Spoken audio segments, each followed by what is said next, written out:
Next, we're going to hear from Chris Camacho. He's the president of the Greater Phoenix Economic Council, or also known as GPEC. Chris, you there? I am. How are you doing today, Doug? I'm doing very well, thank you. Thanks for joining us. Hey, how did you get involved? You have a long-standing relationship as well with the Next Gen IT program, not to mention where it started to where it is now. But how did you get involved with the Next Gen IT program? Sure. Well, thanks to the entire team for carrying the ball.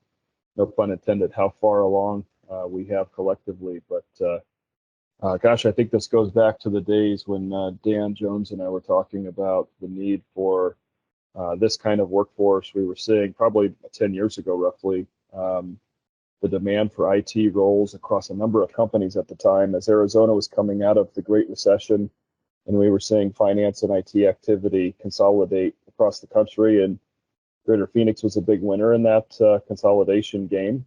And as a byproduct, the labor market continued to expand and job openings continue to flourish here. And at the same time, we knew there were a lot of people underemployed sitting on the sidelines that, if equipped with the right real-time, nimble delivery system, we could put a lot of people back to work in Arizona and ultimately, at the end of the day, not only improve their lives, but meet workforce needs and, at the end of the day, drive new tax revenue and have a diversified economic base. So it's kind of a win-win-win-win structure. And, fortunately, there were a number of folks that were dedicated throughout the last several years. And I give Dan a lot of credit for pushing as hard as he did for so many years to really frame the opportunity, but probably even more importantly for the country.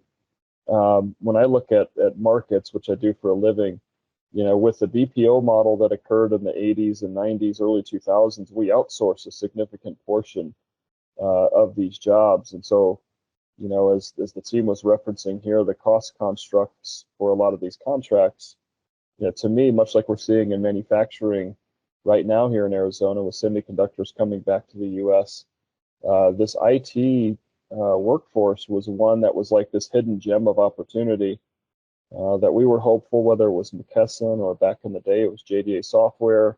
A lot of these companies were expanding and wanting to do more here, needed more IT talent. So fortunately, all the partnerships that are in place, we're funneling, I think I heard 1,300 now through the program, which is exceptional. And my hope is that we'll see more and more of these folks go through the program and ultimately come out on the other side with better paying jobs. Absolutely. Now, you definitely come from a different angle than, a client who's trying to save money on projects or a person who's just trying to get their foot in the door.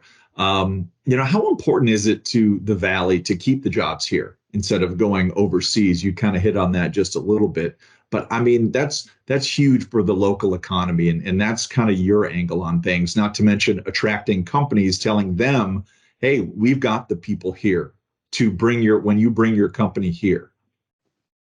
Yeah, and it's not the first time I've heard you have a different angle on things, but I do find it interesting. When I think about when I started doing this 20 years ago, there was so much focus on cost, and we saw globalism rise up, and in emerging markets, we're seeing a lot of activity and growth, and I don't think we as a country grasped what it meant to shift away from manufacturing, shift away from IT like we did, and really left the country vulnerable. And so that resurgence back, what that means to me in economy building is you're building a much more diverse economic base that you can hedge against massive growth cycles, or in this case, downwinds when we have a down cycle, which, we've had roughly a 12-year bull cycle.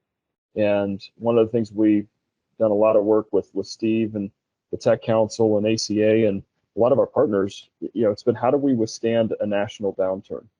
This market has seen roughly 4 of them since the 1970s, and every one of them left our market exposed.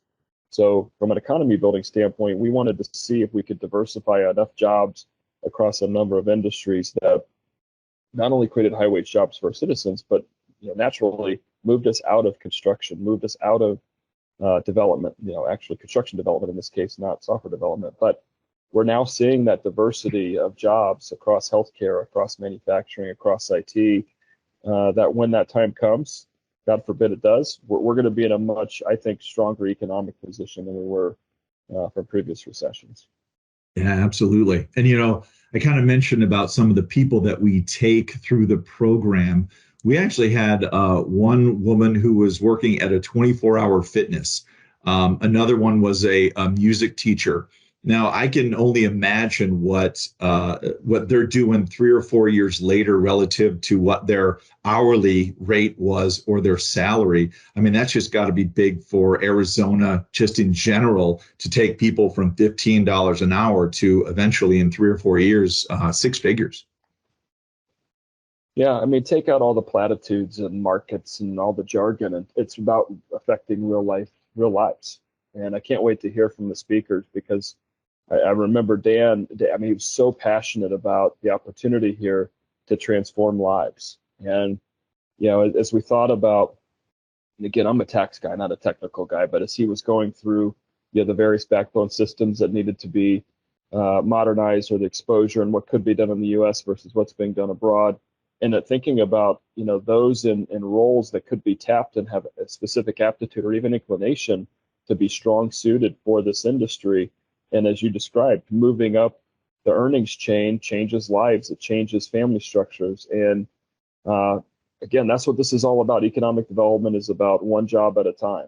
And so that's what excites me, to hear the real world stories of how it affects livelihoods, dinner tables, and I love to hear that. So kind of takes me back to the roots of why I got into this profession in the first place.